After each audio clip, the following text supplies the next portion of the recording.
Right, welcome back, everyone. Ammar and Shez here, making up for lost time. There's been a heap of news since we last spoke to you about anything current. So we're going to dig into some stuff that's already happened. If it sounds like old stuff to you, it doesn't matter. Look, come on, this is giving you our views. We're going to be talking some stuff about Mohammed bin Salem and the FIA. We're going to be talking Johnny Herbert. Why is he no longer a steward? And is MBS really going to cut in-car radio if the driver starts swearing? All this and more, probably not more. But anyway, that's what we're going to talk about. Ammar, Johnny Herbert, steward, right thing to do to sack him, or are the FIA, as usual, barking up the wrong tree? You know Go. what, Jess? You know what? Saying sacking him sounds really ridiculous, no? Right? Because it's do I have this right? Was Johnny Herbert getting paid by the FIA to be a steward? I He don't think. was not being paid. Oh my goodness. What yeah, look, man, I have often dreamt about being sacked from a job that I don't get paid for. So there you have it. I think the crux of this is, and I hate to be in alignment with Mohammed bin Salem on anything, but I think in this case, this is the right decision, right? I think, and the quote was, Johnny cannot be a journalist and a steward. I should add, I don't think he's a journalist. I think it's one thing for him to be an F1 pundit, but being a journalist, I'm going to guess that some of our journalist friends are going to take a lot of umbrage with that. But neither here nor there. Look, at the crux of this is the conflict of interest between being someone who is out there in the public, commenting on races, giving reactions, giving sort of analyses and all of the above. And on the other hand, there's somebody who's making decisions that could have, a potentially sort of season-altering impact in terms of the race results and even the championship results.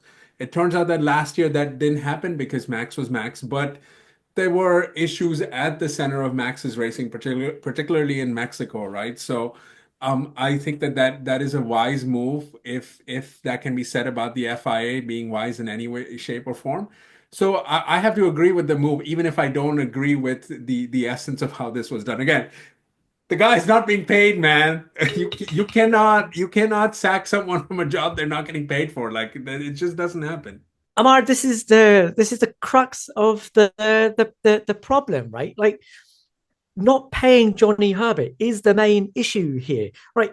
We have a driver steward because the drivers said we need to have a driver steward. Nobody else understands these incidents on track if you've not been in a Formula One car before.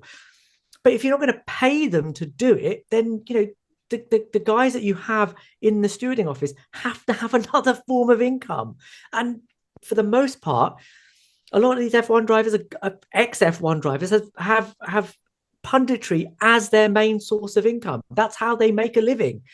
So if you're telling Johnny Herbert that you're not going to pay him for being a steward, but then you're also telling him that he can't be a pundit, you're kind of closing the door on a lot of F1 stewards. I think there's a clear answer, a clear solution to this problem, Ammar. Can you just tell our viewers what that solution would be? Have a set of full-time stewards and pay them. Outrageous. Pay the stewards? You mean actually cough up some money so that the guys that are making crunch decisions that have an impact on Shut. races and championships actually get paid? This is a novel idea, Ammar. Novel. Mhm. Why hasn't anyone thought of it before? I think someone has thought of it before, haven't they? So Zach Brown was talking at the Autosport Expo, Business Expo a few weeks ago, and he said, "Look, if the FIA don't want to pay, look, it's so important to us as a team, McLaren, that is, that sod it, we'll pay the fee if you think that that's the right thing to do." What do you think about that? I think that's a wise idea. Look, I think in 2024, Forbes published a study that sort of gave the value of every Formula One team, right? And the average Formula One team was valued at $1 billion, US dollars. And with some of the teams like Ferrari and Mercedes, I mean, going Cha-ching. way higher than that. Like I think the average of the top four teams came to somewhere between $6 and $7 billion. That's a billion with a B, Shaz. So these referees could get paid a fraction of a fraction of a fraction of that, and it would be fine. It would be an accounting error. It would just be that. If anything, I mean, that would be less catering, if anything else. Like it would be, not having napkins at catering. Like that's what it means for these teams. Like I think this does not make any sense. And you pick up any professional sport that is renowned and viewed at the highest of levels, whether it's soccer, it's the NFL in the US, basketball, you name it. There is a strict refereeing standard that, look, let's be honest, referees get it wrong too, right? So this is not about that, but this is about having an unbiased third party, outside, objective person that is making decisions race after race after race, and having some level of consistency, but also having the ability to imply the spirit of the rule, if you will. And you cannot get that when you have people that are biased because they have to do more than one job in order to keep their lives moving. So it's just as simple as that, Shez. Like this is not an F1 debate, really. This is a simple how should we do good business debate, really. It's not a debate. Yeah, I mean, this is the thing. I've heard so many comments, when the news came out, that the FIA have finally done something right. Well, no, they haven't. They've created this rod for their own back by not having formal paid for stewards. And like you said, it's not going to break the bank. In fact, it's not going to break the bank at all if the teams decide that they will pay for it. I mean, this is one thing that I think is long overdue. You can spend millions and millions on having a race in Las Vegas, and you can pay for all of the social media that you're doing, but none of that is enough. It's not credible if your core product is so open to interference. And I don't think, look, I don't think that in and of itself, Johnny Herbert being a pundit necessarily makes him biased, but it's the fact that he's open to that accusation that means he's no longer suitable to be a pundit. But pay them, and they won't have to do that. And it has to be a decent salary, because at the moment all they're getting paid for is flights. I think that's right, isn't it? They just get paid flights. Yeah, they do. It's very minimal. It's flights and I think meals and sort of the basics that you get paid when you're doing a voluntary thing, right? It's being taking care of your basic expenses, really. Oof. But Ches, let me push back on this a little bit, right? Because I think we're having the broader discussion about having consistent refereeing, stewarding, and all of that, and that is one portion of it, and I don't think there's any disagreement.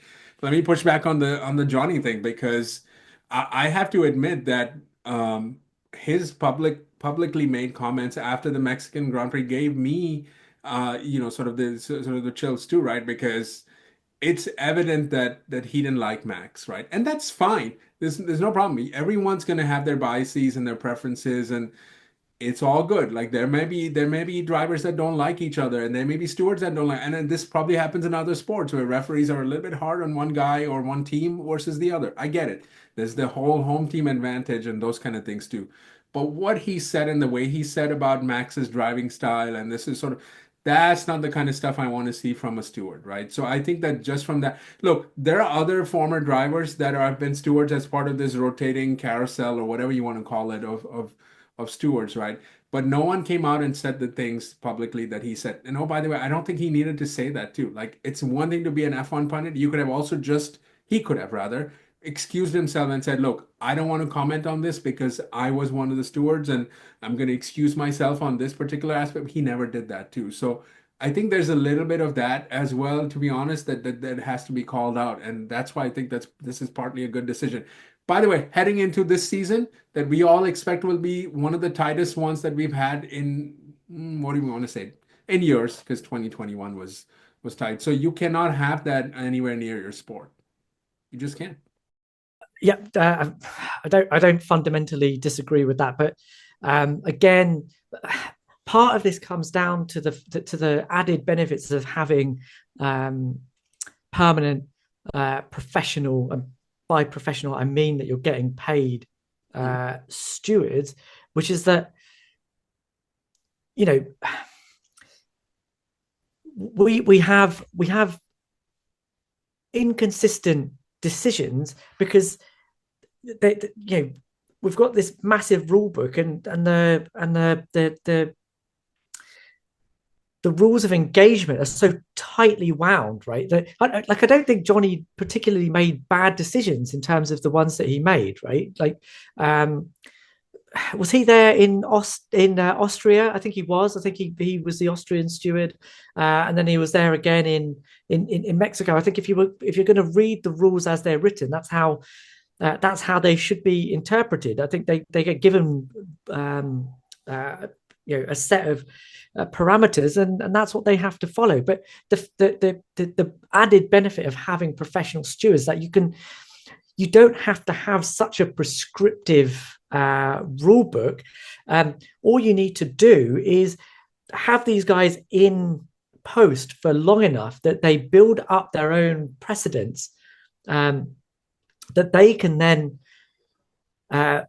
based on what they have, the decisions that they have made before, the experience that they have gained in that role, they can then be much more they can be much more subjective in the way that they make those decisions. But it's not subjectivity just based on a whim. It's based on built up experience, built up precedent that they have made. I mean, that's how Charlie Whiting essentially built up the rule book. He was there for such a long time that he built the rules as he saw them, because he lived them and he saw what the issues were. If you give a set of professional stewards, and actually I think this about the race director as well, if you give them enough time and don't kick them out at the first sign of trouble, then you will get a much more fluid Formula One, something that we've all been crying out for. Incidents that should just be racing incidents don't end up getting a penalty, because the stewards understand what a penalty is actually there for, not for a minor little tap of the wheels. And that's what I think a combined permanent set of professional race stewards and a race director that's given time in the role allows you to have. So I'm just gonna play devil's advocate on this, because I think the points that we're making here makes absolute sense. But here's my read on why the FIA does what it does, right? Which is, there are two reasons. A, you want to have to do it, right? So philosophically, you have to be in it to be able to make those kind of changes, right? You want to have the determination, the strategy, and all of that. And then comes all the tactics that you talked about. There's probably 15 different ways of implementing a solution, but the question is, do you want to solve the problem or not, right? And then the second question is this a problem? Is this really a problem? And I think that the FIA have given us enough body of work and enough actions or inactions to suggest that they don't believe this is a problem, Shez, because guess what? You and I are talking about this in the off season, 2 weeks after all of this has happened. You and I will be talking about this race after race, as we've done throughout the last season and the season that comes on, and the season after, and the season after, and coming say, should Max have gotten a 5-second penalty? Should Lando have gotten a 10-second penalty? Should this have happened? Should that have happened? Because I think that the FIA are signaling, and even the teams, by the way, are signaling in no different ways, that they want consistency, but they do not want to commit to what that consistency looks like, because it takes away from a little bit of the entertainment value. And I got to tell you, this might be reckless speculation, but you got to look at it for what it is. This is a very easy solution to be implemented, and it has not been. Why do you think is the case? I mean, you go back to Michael Massey in 2021. Yeah, we enjoyed the heck out of those radio messages up until what happened in Abu Dhabi, right? That was pretty much it, right? And then we saw what happened then. They're like, oh no. But up until then, we enjoyed that. So we enjoyed tension. We enjoyed schism, because F1 is such a technical sport that having these issues really adds to the entertainment value of it. And I know you hate me saying those things, because you and I are purists. I get it. But it's not a problem they want to solve, Shez. Otherwise, this would not have been a talking Okay, point. I It's think we're just gonna have to simply move not. on to the next little bit of this, but Sure. I think that what that says is that F1 don't have faith in their own product, because I could I think it's the opposite. I think yeah they that, want the entertainment value to be a part of it. Look at this, Shez. You pick sport anywhere else, controversies add to it. We just had the Super Bowl and in the States, and then for the last 4 weeks, the narrative has been that the refs always favor one team, which is the Kansas City Chiefs. And whether you like it or not, and this is a well-run sport in that refereeing and everything, and this is way, way advanced in terms of the structure, the ability to referee, consistency, etc. And you still have those. So I don't think that putting whatever your iteration of best way to referee is, because the next thing we'll be doing is, well, how can they interpret this to be this, and then how can they do that? Because there can still be inconsistent. I think the sport desires that. I mean, I think that you will still have those. You will still Yeah. have decisions that that fans don't agree with, that teams don't agree with.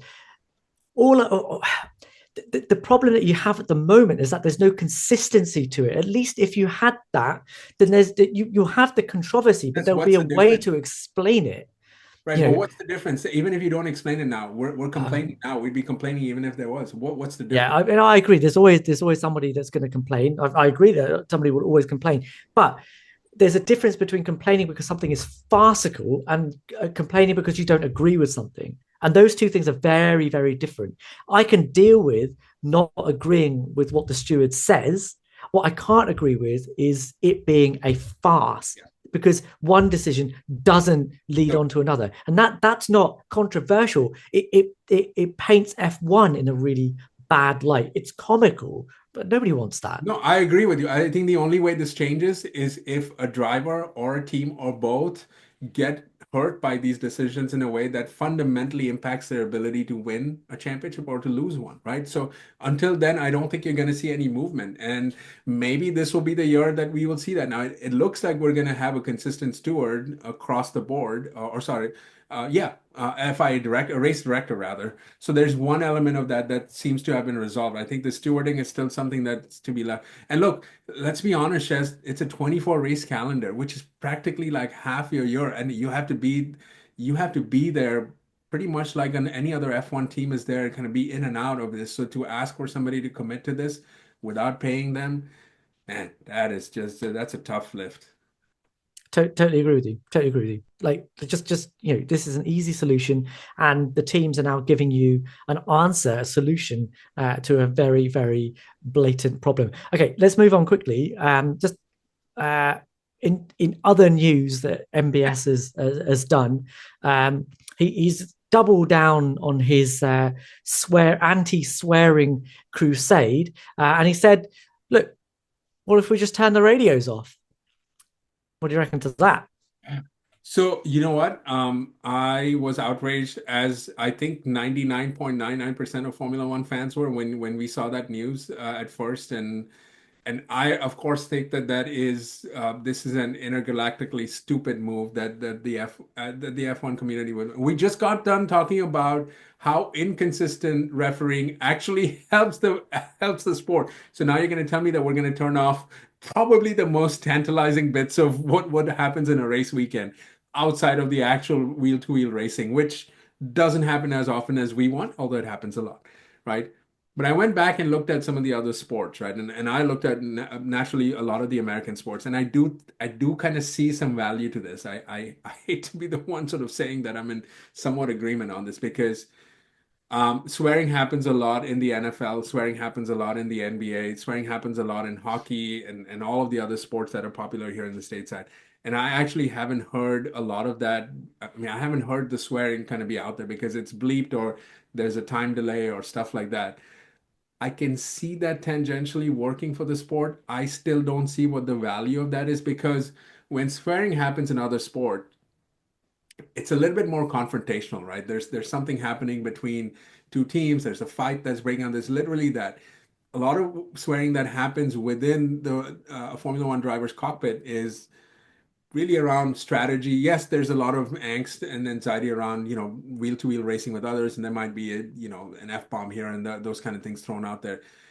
But I think it's so much a fabric of the race itself that would make it really hard to kind of parse out. And I don't know what you do then, which is, I mean, there are many other solutions, right? I can see it working to a certain extent, Chez, I have to admit, but I'm not fully sold on the idea. Yeah, I mean, look at I do agree that less swearing would be better. Like, and this is me as a 40-year-old man with a nearly 5-year-old son, who at some point I want to be interested in Formula One. I want him to be passionate about it as well. And having the protagonists of our sport swearing freely makes it difficult. Now, the standard world feed, um, there is enough technology out there now, and they do it anyway, where they can bleep out the words. The problem, as I see it, is on the onboard with the team radio, which is live, and I don't know how you bleep those words out. That's where it becomes a Put bit a delay difficult. on that too. And sorry, Put a delay on that too. Put a 5 second delay. yeah. What I mean, difference does it make? if that's possible, then yeah, it does mess with the narrative a little bit. But I don't fundamentally disagree with you. I think that's probably the solution. Just put a little bit of a delay on the live radio feed at least. So okay, maybe the radio won't be completely in sync with the pictures, but you're able to bleep out some of the swear words. But trying to get passionate sportsmen and women to curb their enthusiasm, their language in the heat of the moment, Yeah. it's impossible. I think Like, the other problem you have here is it's not necessarily the message, it's the messenger and the way it's delivered, right? So ugh, if I gave you a different messenger on this, you would probably receive it differently. And if the messenger had not already picked fights with the Formula One drivers and the teams to a certain extent on this, this could have been a different conversation. I think that if we were to hit the reset button on this, right, you could come to the teams as the FIA president, Shez, and say, look, we're trying to be more and more acceptable, more and more inviting to a worldwide audience that would appreciate a little less swearing. Is it possible to reduce that to a certain extent to help us make the sport more absorbable to 5 year olds like your son and my kids and so on and so forth, right? I think that's a better starting point of a conversation. And I don't think you can fully eliminate it, but you could make it more manageable to where then the 5 second delay could come into play in certain areas, right? And look, think about the radios we listen to, right? It's usually from the top drivers and the top teams. Only every once in a while you're going to go to some of the other drivers too. So, from a logistical standpoint, this is more manageable. The problem now is we've had Mohammed bin Sulayem pick fights with the drivers and then come back, or even in the off season with the way he's delivered this is. I just don't think you're going to get a resolution that easily. yeah, I mean, I agree that I don't think we'll get a resolution, but I don't think it is completely about the messenger. Well, no, let me take that back. I agree with you that the messenger makes it very difficult, but I don't think we are dismissing the message necessarily. I mean, I think we're having actually a fairly sensible conversation about this, and we're bringing in, the thoughts and problems that we have with kids of our own. We're not 25 anymore. I'm not anyway. Are you? You're not 25, are you, Mark? Well, I mean, a few months ago I was, depending on how you. Yeah, right. Um, and Because not my everyone's listening to driver radio, like for the whole race too. Like, I mean, no, I I agree with that, think put there a there will disclosure on that be and say that look, if you and I are parents, we're sitting with our kids, right? Sitting with our sons, like you're saying and saying, look, we're listening to Max Verstappen's radio. I mean, I'm just picking on him because we've heard him swear a lot, right? Let's just, and I'm not saying that other drivers don't. So before you Max fans come at me, I could have the disclosure up front and say, look, this is R rated. This is not PG-13, right? You could just do it that way and kind of manage it a little bit more elegantly. You are not going to eliminate this, Chess, because athletes in across all sports agreed. are at the edge of whatever they're doing, man. Like you and I would swear if we were at it too, right? And you probably do it in your work, and I probably do it in my work. It's just that the Never. kids aren't around, so I I've get it. never uttered an expletive ever Oh, in my oh my life. goodness. Wow, this is earth-shattering, But yeah, no, I agree with you. And F1 is in a very unique position in that there's a microphone strapped to each sports person's face for the entirety of the event that you're in. So yes, you can't get away from it. Um, does there need to be some kind of change to the way that is broadcast? Yeah, I think a 5 second or like a 2 or 3 minute delay on the radio messages, even on the individual onboards, is probably a good solution. But to say that, look, most people don't absorb Formula One in that way is probably sweeping the problem under the carpet, because there will be a lot of people that do watch it that way. Just because I don't, that doesn't mean that other people Yes. do not. the overwhelming majority of swearing happens in the heat of a moment. Hmm. It's not Max going And to. those are the events that people rewind and try and find again and again Right, and again. but there is context to it, right? This is not like two guys getting into, I mean, I'm sure they go and swear at each other and we don't get to see it on a live feed. What I mean is in other sport where you see that happening, there's literally like a head-to-head fight happening. That's not possible in Formula One. It's just not because you have to get out of your car and fight the other guy. It's going to take you like 10 minutes before you can do that, right? My point is a Don't lot of tell this Nelson Piquet that. happens in the context of, oh my God, I mean, oh my God, my engine's turned off, or like, I don't know, the hydraulics are or something, I need to hit reset, and you're asking me to do all these control shift, W's or whatever in the middle of being in Monaco, right? That kind of stuff, right? So as a parent, I can put that filter on and say, look, maybe I either control the way my son sees this, or um, in the context, it's okay. This is not like watching a movie and seeing a bunch of F-bombs and inappropriate things show up. Like it's just so we've had to have a different way of discussing this. And to me, it doesn't matter what your solution is. We have to go back to the table and hit reset on the way this conversation has started. Because I think if you went to the drivers and said, look, can you reduce it? I think that's good enough in my Yes. opinion. And I don't even know, to be honest, if it was that bad, right? Because when I see the feed, of the world feed, it's all bleeped out anyway. So I'm not seeing it, Ches. I just am not. Yeah, I mean, as I say, it's not about what you and I see because we're obviously watching the live the world feed. It's for the individual onboards, and if people are watching those with their kids and they're sitting there with their F1 multi viewer and they're changing between different driver onboards and Lando drops the F bomb, well then he's dropped the F bomb and your 5-year-old's heard it, and that's fine. It Ches, depends.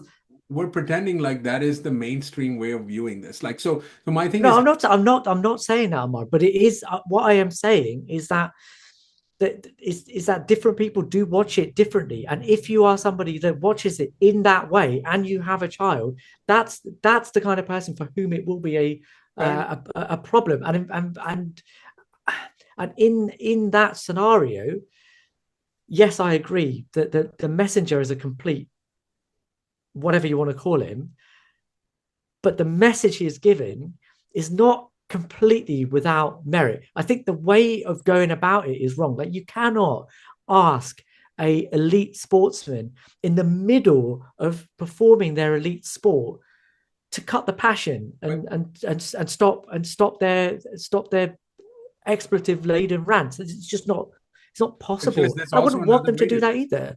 There's Hmm. another way to this, Ches. First of all, the question is, are you trying to solve this problem for a majority of Formula One viewers, or are you trying to solve it for, I don't know what the percentage of people are that are with kids and are watching individual driver feeds as opposed to a world feed. I have to imagine it's a tiny percentage. I don't know where to put the. I'm going to guess, and this is me being really generous, it's less than 5%. I think it's way less than that. Am I for me But that is a that argument but Ches, if it's doesn't not that big of a matter problem. because like look in my job if what if I treat 50 patients with the same problem but doing this by doing the same thing but for a proportion of those patients even if it's tiny Okay, doing that treatment I is disagree with causes that. causes serious harm, then I need to find a different way to do it.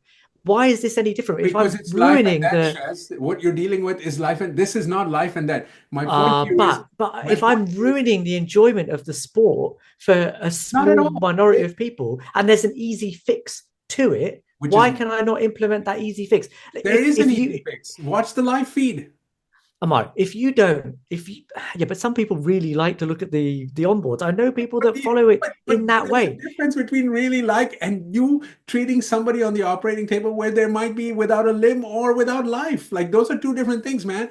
I can go with my son and watch the live I don't agree. the world I feed. don't agree. Put him on I think the Verstappen's radio if that's my problem. I think the premise is the same. What was I listening to? I was listening to the Races podcast on. It was like a members question podcast like the other day, and one of the questions was how do these guys actually absorb the sport? How do they watch it? And it was a new person who had just started watching Formula One was asking how do they watch it, and you know Hughes, Straw, and Noble all gave slightly different answers, but all of them revolved around, well, I do have the live feed, but I also have individual Journalist. onboards.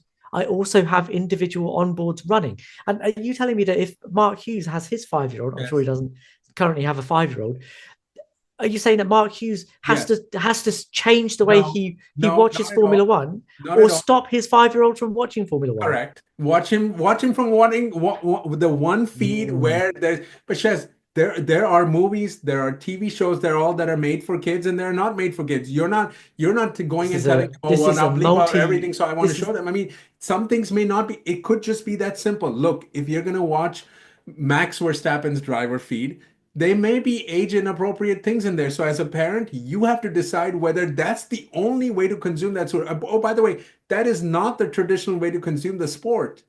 So what we're talking about is a very tiny thing. If you're going to have, maybe leave that on mute or just put some, and look, the guys you're referring to, they're journalists, Chess. They do this for a living. So they're obviously going to look at 10 different feeds. The average F1 consumer viewer does not even know that. By the way, that is a paid feature that you have to get. Either you subscribe to F1 TV and you get those.